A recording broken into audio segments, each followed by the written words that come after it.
ஒன்று சாமுவேலின் புஸ்தகத்தில் 2வது அதிகாரத்தில் அவ டிஃப்ரெண்டான வார்த்தைகளை அடைமொழியாய் பேசுகிறதை பார்க்கிறோம்.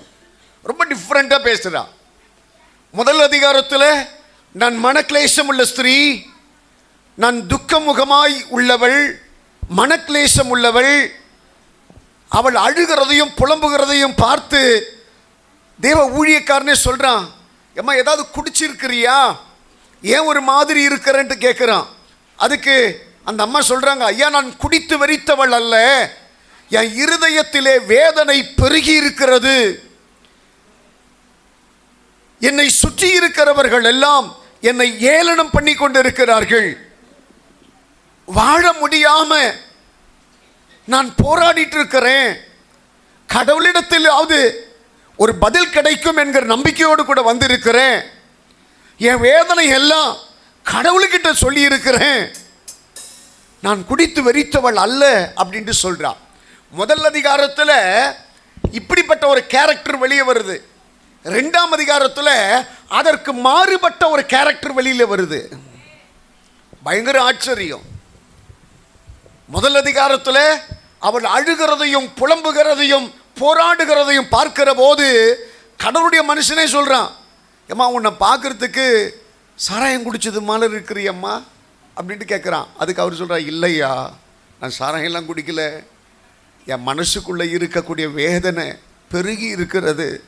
என்னுடைய வேதனையுடைய பெருக்கத்தை தான் இந்த நாளில் நான் சொல்கிறேன். அப்போது நல்லா கவனிக்கணும், அந்த ஒரு அதிகாரத்தில் நடக்கக்கூடிய வித்தியாசம் அல்லையே சொல்லுங்க பார்க்கலாம். அப்போது இந்த இவ்வளவு வித்தியாசம் அன்னாளுடைய வாழ்க்கையிலே வருகிறதற்கு ஒரே ஒரு வாக்குத்தத்தம் தான் காரணம்.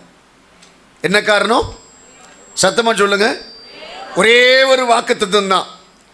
அன்னாள் ஜெபம் பண்ணிட்டு போறப்போ கடவுளுடைய மனுஷனின் மூலமா கர்த்தர் பேசினார். என்ன பேசினாரு? அன்னாலே சமாதானத்தோடு கூட போ, நீ யாருக்கிட்ட விண்ணப்பம் பண்ணியோ அந்த தெய்வம் உன் இருதயத்தை சந்தோஷப்படுத்தி உன்னை ஆசீர்வதிப்பார். எத்தனை பேர் நம்புறவங்க கை தட்டுங்க பார்க்கலாம். அல்லேலூயா. இந்த ஒரே ஒரு வார்த்தை சொன்ன உடனே அவள் தேற்றப்பட்டாள். நல்ல கவனிக்கணும், முதல்ல அவள் என்ன பண்ணா? தேற்றப்பட்டாள். கர்த்தருடைய வார்த்தை வாக்குத்தத்தமாய் தேவனுடைய பிள்ளைகளை சந்திக்க வருகிற போதே கர்த்தர் சொல்லுகிறார், முதல் காரியம் நீங்கள் தேற்றப்படுவீர்கள். தேவர் சபையிலே தேற்றப்படுவீர்கள், கர்த்தருடைய ஆலயத்திலே தேற்றப்படுவீர்கள், கர்த்தருடைய நகரத்திலே தேற்றப்படுவீர்கள். எப்படிப்பட்ட கலக்கத்தின் மத்தியில் போராடி கொண்டிருக்கிற சூழ்நிலைகளுக்குள்ளே, குழப்பங்களுக்குள்ளே நீ குழம்பிக் கொண்டிருந்தாலும் என் ஆண்டவருடைய வார்த்தை உனக்குள்ளே வருகிற போது உருவின பட்டயத்தை போல உன்னை எழும்பி நிமிர்ந்து நிற்க பண்ணுமா? சொல்லுங்க பார்க்கலாம். அல்லேலூயா, அல்லேலூயா, அல்லேலூயா. அந்த வார்த்தை அவளுடைய வாழ்க்கையை வித்தியாசமாக புரட்டி போட்டது. வித்தியாசமா புரட்டி போட்டது. நான் சொல்றேன், 2025 வருஷத்துல இருக்கிற உன்னுடைய வாழ்க்கையும் என்னுடைய வாழ்க்கையும் 2026 புரட்டி போடுகிறதற்காகத்தான் ஆண்டவர் எனக்கு கொடுக்கக்கூடிய வார்த்தையை நம்பி இந்த இடத்துல நம்ம வந்திருக்கிறோம். சில நேரத்தில் நம்மளை ஒருவேளை நம்மளை சுற்றி இருக்கிறோன்னு நினைக்கலாம், வேற வேலை வெட்டி இல்லாமல் எதுக்கியா இங்கே வந்து உட்காந்து கத்தின்னு கிடக்கிறாங்க அப்படின்ட்டு சிலர் நினைக்கலாம். அல்லது இந்த இடத்துல இருக்கிறவங்க கூட என்னப்பா வேஸ்ட்டாக டைம் அப்படி போய் நேருக்குதப்பா அப்படின்னு நினைக்கலாம். ஆனால் ஒன்றே ஒன்று நல்லா புரிஞ்சுக்கோ, நீ உட்கார்ந்துட்டு இருக்கிறது கர்த்தருடைய சமூகம். இந்த இடத்துல உன்னை யார் பார்க்குறாங்களோ இல்லையோ கர்த்தர் பார்த்துட்டு இருக்கிறாரு. நீ இந்த இடத்துல செலவழிக்கக்கூடிய ஒவ்வொரு நிமிஷமும் நீ சும்மா கூட இது பாருங்க, ஆறு அதிகம் வேணாங்க, சும்மா கூட சபையில் வந்து ஒரு மணி நேரம் உட்காந்துட்டு போயேன், அதனுடைய ஆசீர்வாதம் வந்து வேற மாதிரி இருக்கும். அதனால தான் தாவீது சொன்னார், வேதாரின் கூடாரங்கள் இடையில் வாசமாக இருப்பதை காட்டிலும் உங்கள் ஆலயத்தில் வந்து உட்கார்றது எனக்கு சந்தோஷமாக இருக்கு. 1000 நாளை பார்க்கிலும் உடைய பிரகாரங்களில் தங்குகிற ஒரு நாள். எத்தனை பேர் ஆமேன்னு சொல்லுவீங்க? எவ்வளோ அழகாக சொல்கிறார் பாருங்க. எங்கேயாவது அங்கே டூர் போகிறது, இங்கே டூர் போகிறது, அங்கே இங்கே சுற்றுறது, எல்லாவற்றை காட்டிலும் உங்கள் சமூகத்தில் வந்து உட்கார்ற இந்த ஒரு நாளுடைய மகிமை வேறு எதுலையுமே கிடையாது. சொல்லுங்க பார்க்கலாம். அப்போது இந்த இடத்துல உட்கார்ந்துட்டு இருக்கிற கர்த்தருடைய பிள்ளைகளை பார்த்து சொல்கிறாரு, உன்னை கர்த்தர் காண்கிற தெய்வமாக இருக்கிறதுனாலே நீ உட்கார்ந்துட்டு இருக்கிற உன்னுடைய மனநிலையை அறிந்து உனக்காக ஒரு வாக்குத்தத்தத்தை அவருடைய கை விரல்களினாலே கர்த்தர் எழுதி கொண்டிருக்கிறார்.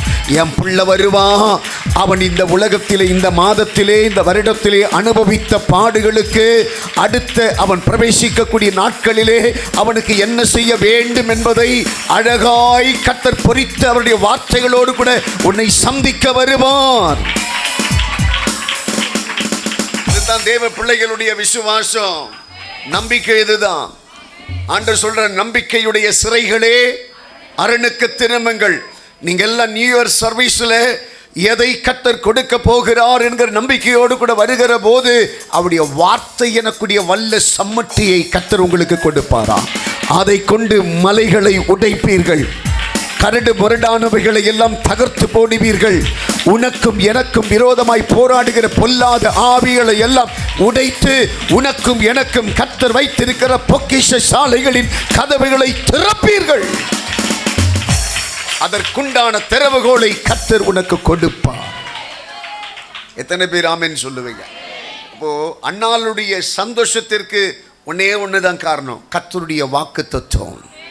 அந்த வாக்குத்தத்தம் அவளுடைய வாழ்க்கையில மகிமையாய் மாறினது. ஆமென்.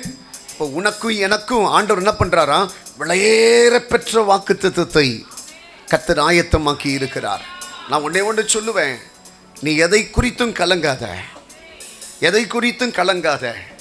சில பேருக்கு என்னன்னாக்கா, இந்த வருஷம் போராடிட்டோம், அடுத்த வருஷம் எப்படிப்பட்ட போராட்டம் இருக்குன்னு தெரியலையே, அடுத்த வருஷம் எப்படிப்பட்ட பிரச்சனை இருக்குன்னு தெரியலையே, அதை நான் எப்படி ஃபேஸ் பண்ண போறேன்னு தெரியலையே என்கிற ஒரு பயம் நிறைய பேருக்குள்ள இருக்கும். நான் சொல்றேன், பயப்படாத, கர்த்தர் உன் கூட இருக்கிறார். ஆண்டவர் சொல்றாரு, ஆண்டவர் அழகா சொல்றாரு, இவ்வளவு போராட்டங்கள், இவ்வளவு பிரச்சனைகள், இவ்வளவு குழப்பங்கள் உன்னை சுற்றி நடந்ததெல்லாம் கர்த்தருக்கு தெரியும். அதில் நீ அழிந்து போகாமல், அதில் இருக்கிற இடம் தெரியாமல் நீ உடஞ்சி போயிடாம, எல்லாவற்றையும் தாண்டி இந்த 27ஆம் தேதி இன்னைக்கு இவ்வளோ நேரம் உட்கார்ந்துட்டு இருக்கிறனாக்கா, 26வது வருஷத்தில் உன்னை சந்தோஷப்படுத்துகிறதற்கு மகிமையான காரியத்தை கர்த்தர் செய்ய போகிறார். இந்த ஜீவனை பிடிச்சு வைக்கிறதுக்கு காரணம் அதுதான். இந்த உயிரை பிடிச்சு வைச்சதற்கு காரணம் அதுதான். என் பிள்ளைக்கு நன்மையானவைகளை நான் வைத்திருக்கிறேன். அல்லேலூயா. யோபினுடைய உயிர் மட்டும்தான் போல. என்ன போல? உயிர் மட்டும்தான் போல. எல்லாவற்றையும் அனுபவிச்சிட்டான். பிள்ளைகளை இழந்துட்டான், சொத்துக்களை இழந்துட்டான், மனைவியை இழந்துட்டான், மொத்தத்தையும் எல்லாம் கான்ஃபிடென்ட்டா அவனுக்குள்ள போச்சு. ஏன்? அவனுடைய சரீரமே கூட அவனுக்கு போச்சு. ஆனா உயிர் போல.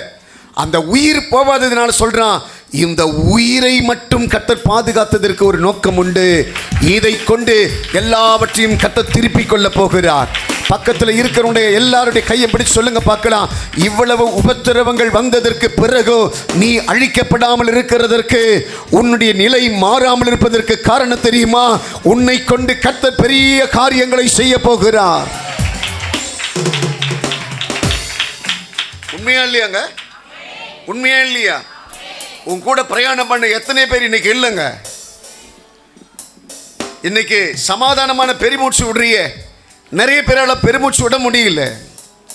நிறைய பேர் மருத்துவமனையில், நிறைய பேர் மரணக்குடியில், நிறைய பேர் நிறைய சம்மந்தம் இல்லாத, என்னால் பெயர் சொல்லவே முடியல, அந்த மாதிரி நிலைகளில் எல்லாம் இருக்கிறாங்க.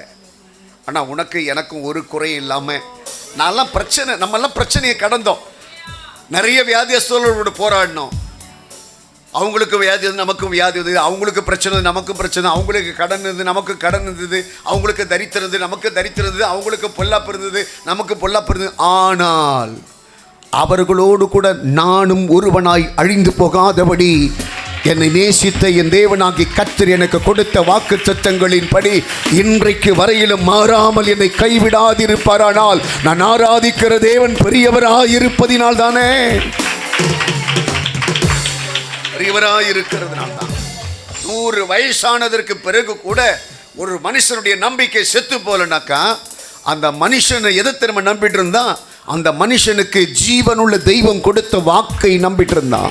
அந்த மனுஷனை பார்த்து கர்த்தர் சொன்னாரு, நான் உன்னை ஆசீர்வதித்து உன் பேரை நான் பெருமைப்படுத்துவேன். அவன் நினைச்சிட்டு இருந்தான் என்னை சொன்ன எனக்கு கொடுத்த வாக்குத்தத்தம் இன்னும் பலிக்கல, எனக்கு கொடுத்த வாக்குத்தத்தங்கள் இன்னும் நடக்கல, அதனால் என் ஜீவனுக்கு ஒண்ணாகாது, என் மனைவியினுடைய ஜீவனுக்கு ஒண்ணாகாது, என் உபத்திரவத்திற்கு ஒண்ணாகாது. அல்லேலூயா. இதுல ஒரு ரகசியம் இருக்கு. ஆபிரகாமுடைய மனைவியும் ரொம்ப தூரம் போயிருந்த போது ஆபிரகாமுடைய மனைவி சாராள் ரொம்ப அழகா இருப்பா. அப்போ ஒரு ராஜா என்ன பண்றான், அவளை ஏமாத்தி கொண்டு போனன்னு நினைக்கிறான். அல்லேலூயா. அப்போ ஆபிரகாமால அந்த ராஜாவோடு கூட யுத்தம் பண்ண முடியல. அந்த ராஜா கிட்ட எதிர்த்து பேச முடியல. ராஜா கேட்குற, யாருன்னு கேட்குற, என் சகோதரி நீட்டான். அல்லையில சொல்லுங்க பார்க்கலாம். அவன் இவளை நான் எடுத்துகிட்டு போகிறேன்றான். ஆபிரகாம் ஒன்று பேசலை. ஒருவேளை சாராலும் ஆபிரகாமும் அதுக்கு பிறகு பேசியிருப்பாங்க. இன்னொருத்தன் வந்துட்டு நீ அழகாக இருக்கிற, நான் உன்னை கூட்டிகிட்டு போகிறேன்னு சொல்கிறப்போ வாயை திறக்காமல் இருக்கிறிய, நீலாம் ஒரு மனுஷனாயா? நீ உன்னை நம்பியாயா எல்லாத்தையும் விட்டுட்டு வந்தேன்? நான் கேட்டிருக்க மாட்டாளா? கேட்டிருக்கலாம். ஆனால் சாராள் ஆபிரகாமை பார்த்து வாயை திறக்கலையா? ஆபிரகாம் மௌனமாக இருந்ததுக்கு ஒரு நோக்கம் உண்டு. இவளை கொண்டு தான் என் சந்ததியை ஆசீர்வதிப்பேன் சொன்ன கர்த்தருடைய வாக்குத்தத்தம் இருக்கிற போது யாருடைய கண்ணும் என் குடும்பத்தை ஒன்றும் பண்ணாது, என் மனைவியை ஒன்றும் பண்ணாது, என்னுடைய ஐக்கியத்தை ஒன்றும் பண்ணாது, எனக்கு உண்டானதை ஒன்றும் பண்ணாது. கையை தட்டு. நான் ஒன்னே சொல்றேன், எத்தனை மந்திரங்கள், எத்தனை சத்துருடைய கிரியைகள் உனக்கும் எனக்கும் விரோதமாய் போராடி உன்னையும் என்னையும் மேற்கொள்ள நினைத்தாலும் நீயும் நானும் ஆராதிக்கிற என் தேவனாகிய கர்த்தர் கொடுத்த வாக்குத்தத்தங்கள் உனக்குள்ளும் எனக்குள்ளும் ஜீவன் உள்ளவைகளாய் இருக்கிற வரையிலும் உன்னையும் என்னையும் தொடுவதற்கு ஒருத்தரால முடியாது. அதற்கு யாருக்கும் கர்த்தர் ரைட்ஸ் கொடுக்கல. சில நேரத்தில் உன் பவர் என்னன்றது உனக்கு தெரியல, உன் கிட்ட இருக்கிற வெயிட் என்னன்றது உனக்கு தெரியல, உன்னுடைய ஆளுமை என்ன என்பது உனக்கு தெரியல. ஆனா அறியாமலேயே இவ்வளவு தூரம் நீ பிரயாணம் பண்ணியிருக்கிற. ஆண்டவர் சொல்றாரு, அவருடைய கோலும் அவருடைய தடியும் உன்னை தேற்றி கொண்டிருக்கிறது. நீ கர்த்தருடைய வீட்டில் நீடித்த நாட்களாய் நிலைத்திருப்ப. நன்மையும் கிருபையும் உன்னை தொடரும். ஹையத் ரக்கா மாரிபா லஷகா ரிதா லத்தி நிபா மாமா மகாலத்தி நிகா லத்து நதரிபியா. அந்நிய பாஷையில் பேசுங்க ஆவியானவரை பேசுங்க. ரக்கா ரிபா மாமா லத்தி நிகா லத்து நிபா மாமாக்கா ரத்து நீப்பி மாமா லியா ரத்து நிகா லத்தி நத்து நத நமா ரபௌதி நித்தலத்த நித நிமியா. கர்த்தர் சொல்லுகிறார், வானமும் பூமியும் ஒழிந்து போகும், அவர் உனக்கு கொடுத்த வார்த்தைகள் ஒழிந்து போவதில்லை. உன்னோடு கூட கர்த்தர் செய்திருக்கிற உடன்படிக்கை ஒழிந்து போவதில்லை. அவர் உன்னை மறக்கிற தெய்வம் அல்ல. ஆண்டவர் சொல்றாரு, உன்னை கர்த்தர் நடத்தினார், இனிமேலும் கர்த்தர் நடத்துவார். உன்னை ஆசீர்வதித்தார், இனிமேலும் உன்னை ஆசீர்வதிப்பார். உன்னை உயர்த்தினார், இனிமேலும் உயர்த்துவார்.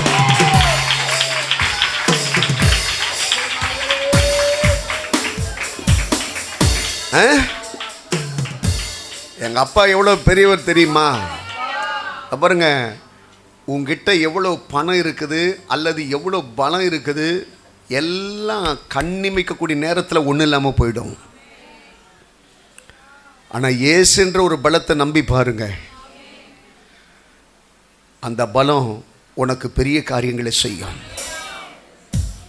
அந்த பலம் நிறைய மாற்றங்களை கொண்டு வரும்.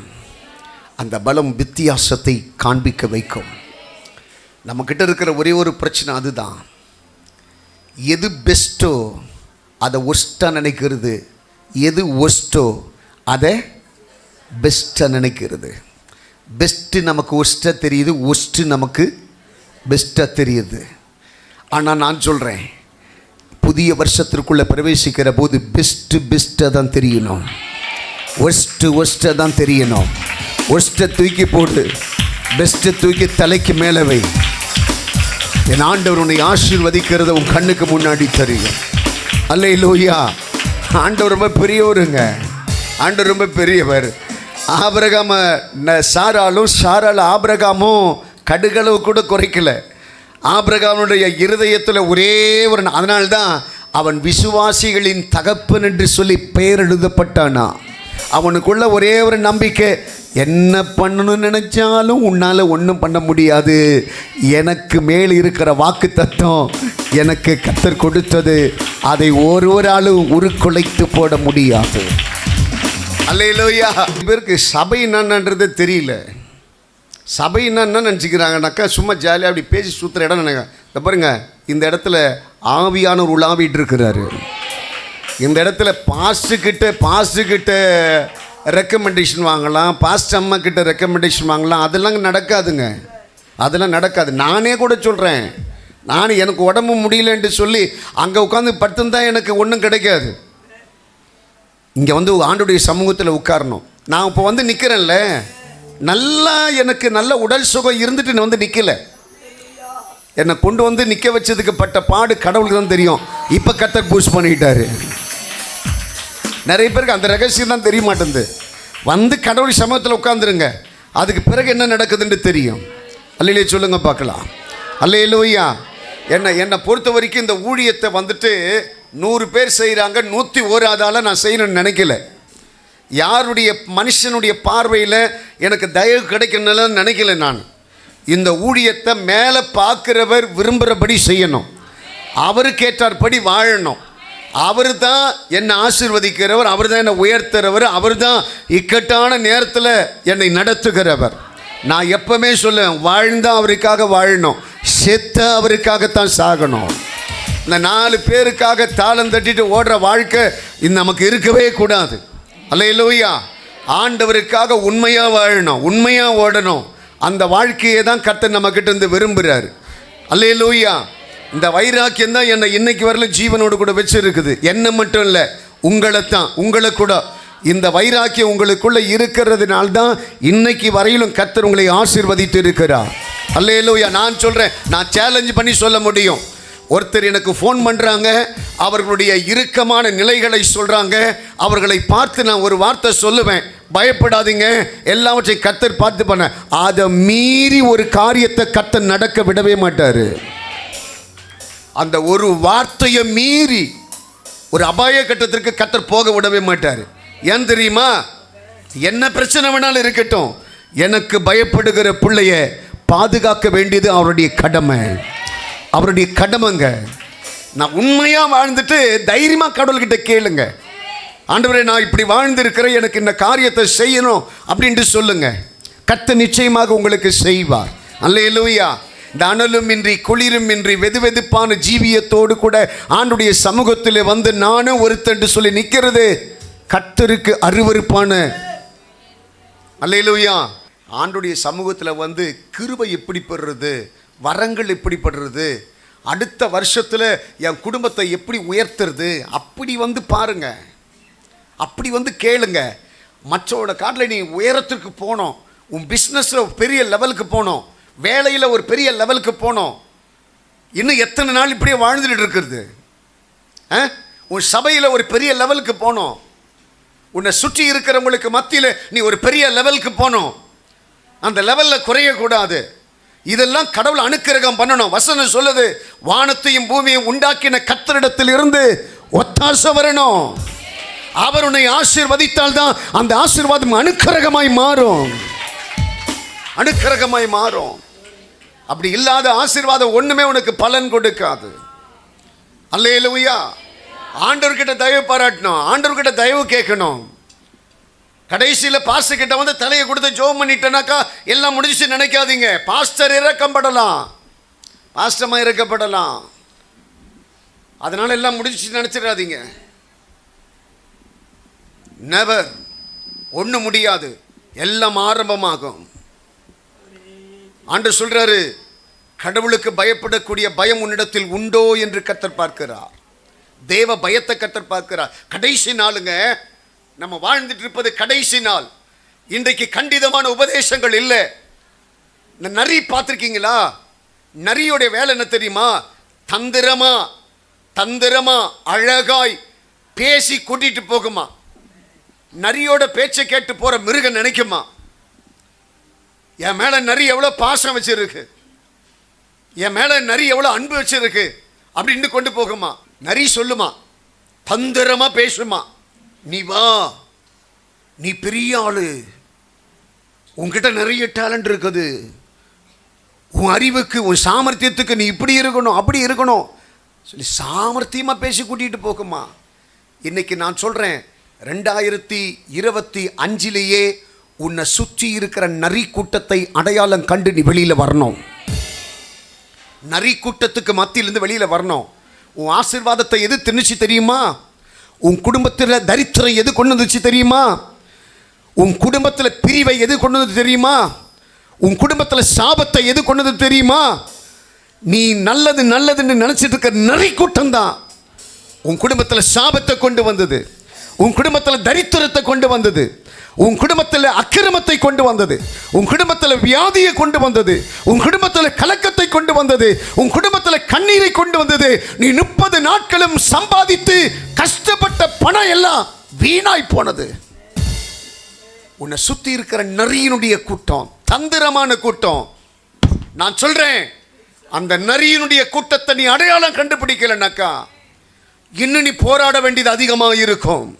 என் அன்பு கர்த்தருடைய பிள்ளையை பார்த்து சொல்றேன், உனக்காக உண்மையா ஜெபிக்கிறவங்களை பாரு, உனக்காக உண்மையா கண்ணீர் வடிக்கிறவங்களை பாரு, உனக்காக உண்மையாய் போராடுகிறவர்களை பாரு, உனக்காக உண்மையாய் அன்பு செலுத்துகிறவர்களை பாரு. இன்னும் ஏமாந்து ஏமாந்து ஏமாந்து ரொம்ப தூரம் போகாத. இந்த நரியினுடைய தந்திரம் அதுதான். இன்னைக்கு அது போலத்தான் தந்திரமான உபதேசம். தந்திரமான உபதேசம் என்ன உபதேசம் தெரியுமா?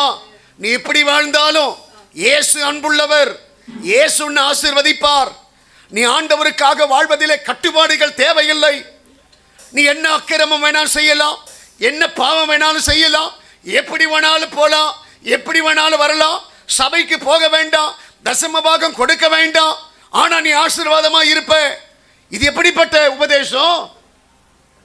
நரியினுடைய தந்திரமான உபதேசம், தந்திரமான உபதேசம், வஞ்சகமான உபதேசம். இன்னைக்கு இந்த உபதேசம் கேட்டுத்தான் இன்னைக்கு தெரிந்து கொள்ளப்பட்டவர்கள் வஞ்சிக்கப்படுகிறார்கள், தெரிந்து கொள்ளப்பட்டவர்கள் கூட வஞ்சிக்கப்படுகிறார்கள். இப்படிப்பட்ட உபதேசத்தை கேட்டுதான் 2026 இந்த இடத்துல உட்கார்ந்துட்டு இருக்கிற நிறைய பேரை இப்படிப்பட்ட உபதேசம் கெடுத்து போட்டுருச்சு. நான் சொல்றேன், இனி நீங்கள் அப்படிப்பட்ட நிலைக்கு போகக்கூடாது. இன்றைக்கு ஒரு உடன்படிக்கை செய்து கொண்டு ஆண்டவருடைய வாக்குத்தத்தங்களுக்கு மேலே, ஆண்டவருக்கு மேலே நம்பிக்கை வச்சு, நான் ஆண்டவருக்கு உண்மையா இருந்தா கர்த்தர் எனக்கு உண்மையா இருப்பா, நான் ஆண்டவரை சிநேகித்தால் ஆண்டவர் என்னை சிநேகிப்பார், நான் ஆண்டவரோடு கூட இருந்தா ஆண்டவர் என் கூட இருப்பார், ஆண்டவரை நான் உயர்த்தினா ஆண்டவர் என்ன உயர்த்துவார். இதுதான் உடன்படிக்கை, இதுதான் உடன்படிக்கை. ஆண்டவரை நீ துதித்தனா மற்ற எல்லாருக்கும் முன்னாடி கர்த்தர் உன்னை உயர்த்துவாரு. இது என் பிள்ளை, என் பிள்ளை உயர்த்துவார் ஆண்டவரே. நீ ஆண்டவரை திருமுனையில் விட்டுட்டு வந்துட்டானாக்கா ஒரு காலம் கர்த்தர் உனக்கு உண்மையா இருக்க மாட்டாரு. உடன்படிக்கை இல்லாத ஒரு வாழ்க்கையே இல்லைங்க, வாழ்க்கை இல்லை. ஆண்டவர் ஆரம்ப நாட்கள்லேருந்து சொல்றாரு, நீ இதை செய்தால், வசன உபாகமத்தில் சொல்லுதுங்க, நீ தேவனுடைய வார்த்தைகளுக்கு கட்டளைகளுக்கு கீழ்ப்படிந்தால் நான் உனக்கு இந்த ஐஸ்வர்யங்களை, இந்த ஆசீர்வாதங்களை, இந்த நன்மைகளை நான் உனக்கு கொடுப்பேன்ட்டு கர்த்தர் சொல்றார். நீ பைபிள் ஆதி ஆகமத்திலிருந்து வெளிப்படுத்தல் வரையிலும் 66 புஸ்தகங்களை எடுத்து வாசித்து பாருங்கள். இந்த 66 புஸ்தகத்தில் ஒரே ஒரு இடத்துல கூட உடன்படிக்கை இல்லாமல் ஒரு ஆசீர்வாதம் உனக்கு வந்ததா சரித்திரமே கிடையாது. சரித்திரமே கிடையாது. இன்னைக்கு எவ்வளவு நூதன உபதேசங்கள் எல்லாம் ஆண்டவருக்கு பிரியமானவர்களை உடைத்து நொறுக்கி கொண்டிருக்கிறது, உடைத்து நொறுக்கி கொண்டிருக்கிறது. இன்றைக்கு கேட்கிற உபதேசங்கள் எல்லாம் இதெல்லாம் ஒரு பாவம் இல்லை, இதெல்லாம் சரி, இதெல்லாம் ஒரு இது கிடையாது. யார் சொன்னது? சனிக்கிழமை காத்திருப்பு கூட்டத்துக்கு வந்தாதான் கம்யூனியன் எடுக்கணுன்ட்டு யார் சொன்னது? இது பண்ணாதான் நடக்கும், அது பண்ணாதான் நடக்கும். யார் சொன்னது? தசமபாகம் கொடுக்கணும்னு சொல்லிட்டு யார் சொன்னது? காணிக்க கொடுக்கணும்னு சொல்லிட்டு யார் சொன்னது? கரெக்டாக சபைக்கு போகணும்னு சொல்லிட்டு. இயேசு அன்பானவர். நீ அவர் அப்பான்னு சொன்ன போதும் அவர் உடனே உனக்கு வந்து பதில் கொடுப்பார். என்ன வார்த்தையா இது? என்ன வார்த்தையா?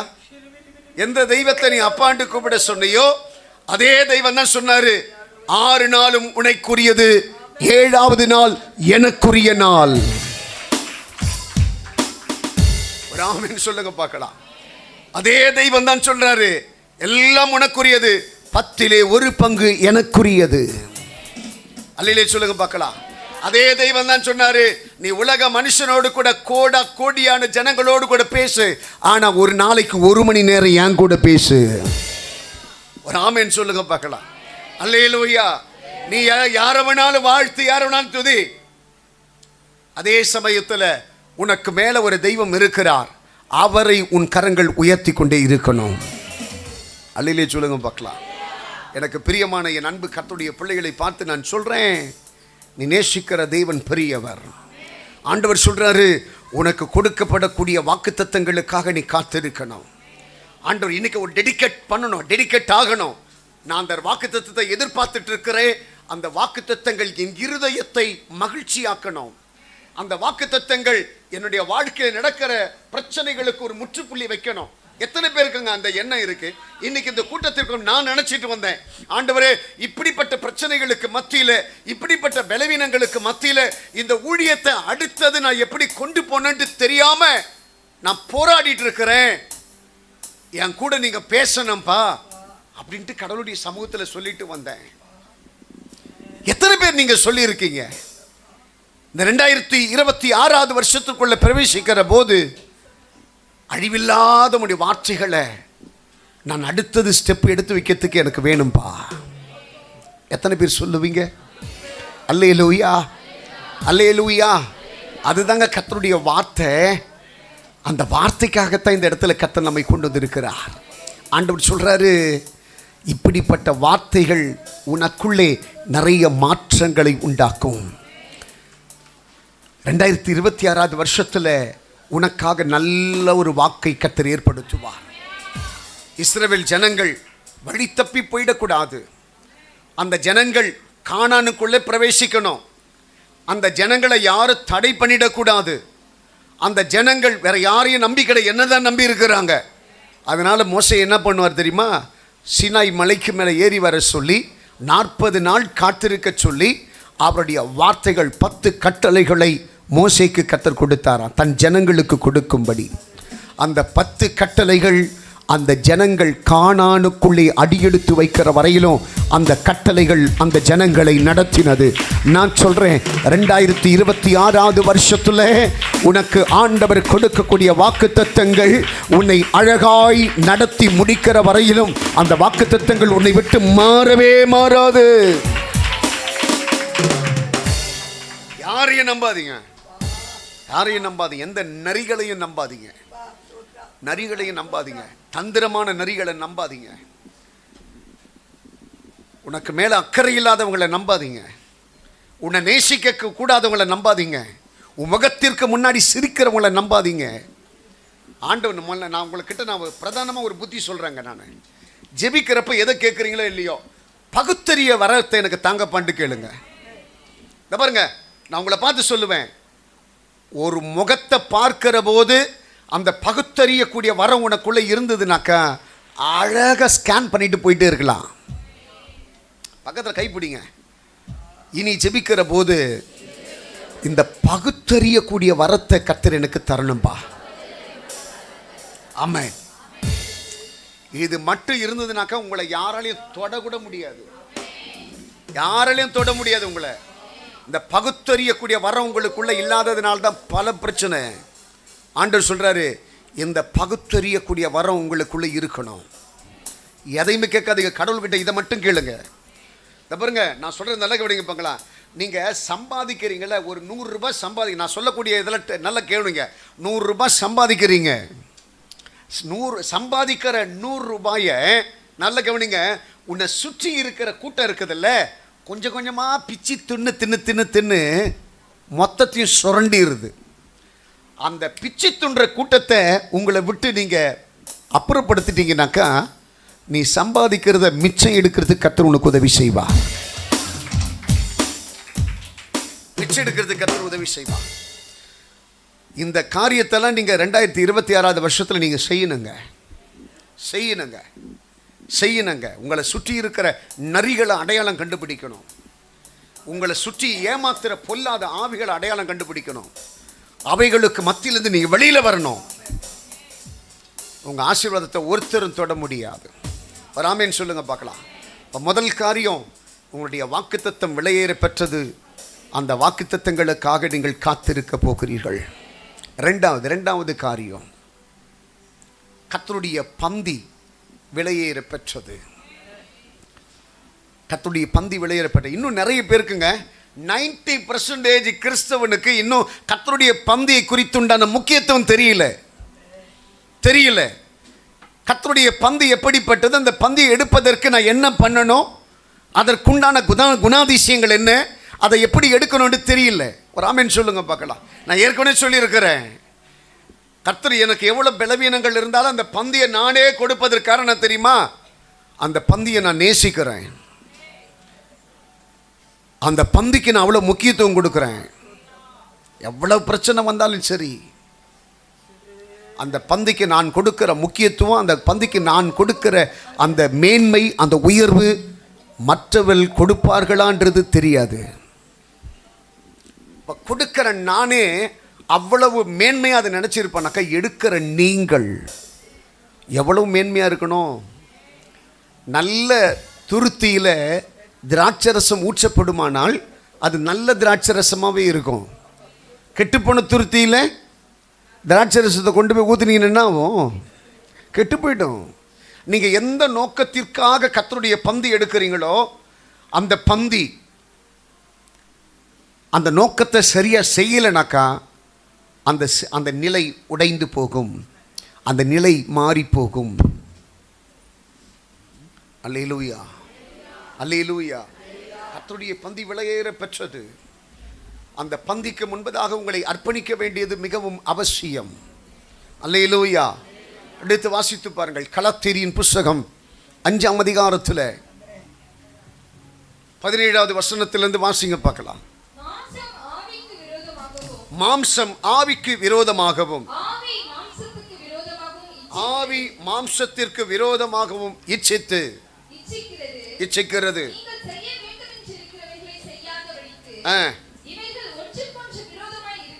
நீங்கள் செய்ய வேண்டியவைகளை செய்யக்கூடாதபடி இவைகள் ஒன்றிற்கு ஒன்று விரோதமாய் நிற்கிறது. எது?